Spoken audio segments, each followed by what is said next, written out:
We live in a world that moves fast. Every second someone is scrolling, swiping, or rushing to the next thing. But here's the uncomfortable truth. Most people never stop to ask why. Why they're doing what they're doing.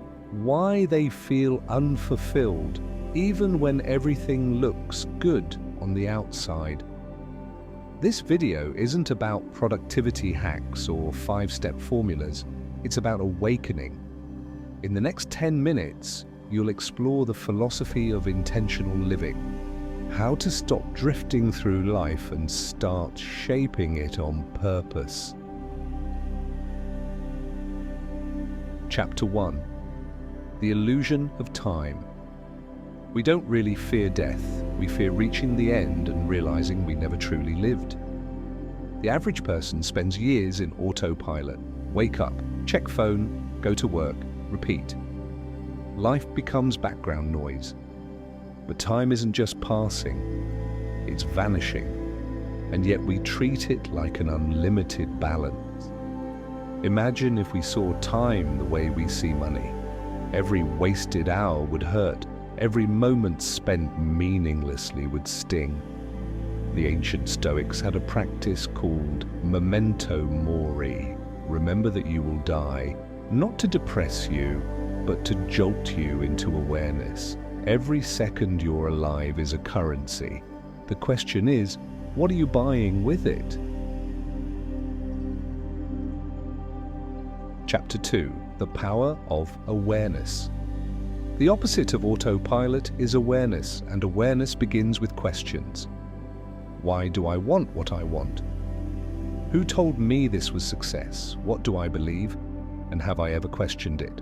Modern life rewards unconsciousness. Algorithms decide your taste. Ads tell you what's missing in your life.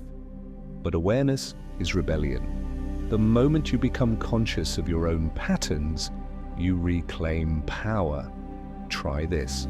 For one day, narrate your life like you're observing someone else. Watch your decisions, watch your impulses. You'll start to see how often you're reacting, not choosing.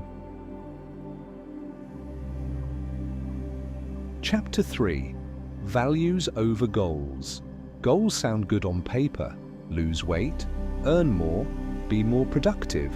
But goals without values are empty. They're ladders leaning on the wrong wall. Living intentionally means defining your values first. What actually matters to you? Freedom, compassion, depth, creativity. Once you know that, decisions become easier. Not easy, but easier. A person who values peace will make different choices than someone who values adventure. The struggle comes when your actions don't reflect your values. That gap, that's where anxiety lives. Chapter 4. The Myth of Later. There's a story we tell ourselves, I'll do it later. When things calm down, when I'm ready, when life feels more stable. But later is a trick. It's not a real place. It's a delay button for your dreams. Philosopher Alan Watts once said, "We are always preparing to live, but never living." And that preparation can become a trap. Waiting to be confident before you speak up. Waiting to feel inspired before you create. Intentional living is about movement, not perfection. Take the trip. Start the book. Say what you mean. Begin now, not because you're ready, but because you're alive. Chapter 5. The Depth of Simplicity. A cluttered life is often a distracted life. We chase more stuff, more status, more attention. But what if the good life is about less? Simplicity isn't lack, it's clarity. It's the discipline of knowing what deserves your energy and cutting everything else. The philosopher Diogenes lived with almost nothing, yet claimed to be freer than any king. You don't need to move to a cave, But maybe you don't need the 47 open tabs in your brain either. Reduce, refine, reclaim your mental space. Chapter 6. Your environment is your philosophy. We think of philosophy as abstract ideas, but your environment is a reflection of your philosophy.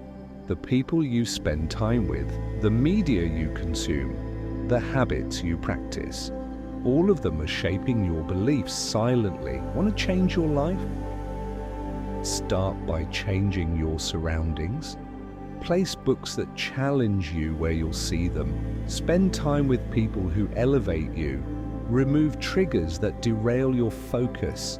You don't need more motivation. You need better architecture for your mind, your space, your attention. Chapter 7. The Art of Stillness. In a world addicted to speed, stillness is radical, but it's in stillness that your deepest insights emerge. Reflection, silence. Breathe. The philosopher Blaise Pascal wrote, "All of humanity's problems stem from man's inability to sit quietly in a room alone." Think about that. When was the last time you sat with yourself without a screen, a distraction, or a deadline? Stillness is not a waste of time. It's how you remember who you are beneath the noise. Chapter 8. Connection as a practice.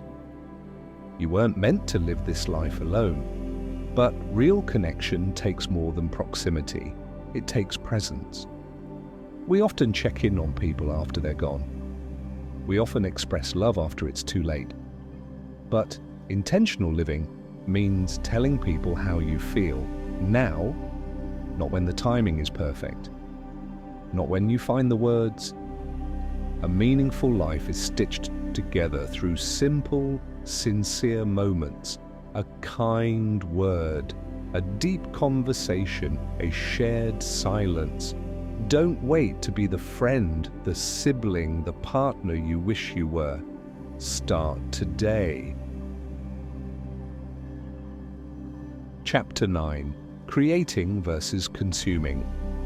We're drowning in content but starving for meaning. It's easy to scroll through other people's lives, harder to create something of your own. But there's a quiet power in creation. Writing, building, speaking, planting. It doesn't need to be perfect, it just needs to be real. Create not to impress, but to express. To say, this is how I see the world. The act of making something is the act of declaring, I was here. Chapter 10. Design your life. You don't find meaning, you design it. Piece by piece, thought by thought, habit by habit. Every morning is a blank canvas. Most people paint it with routines they never chose. But you can choose. Choose your inputs, choose your values, choose your direction. Don't try to architect the entire future. Start with one deliberate act today.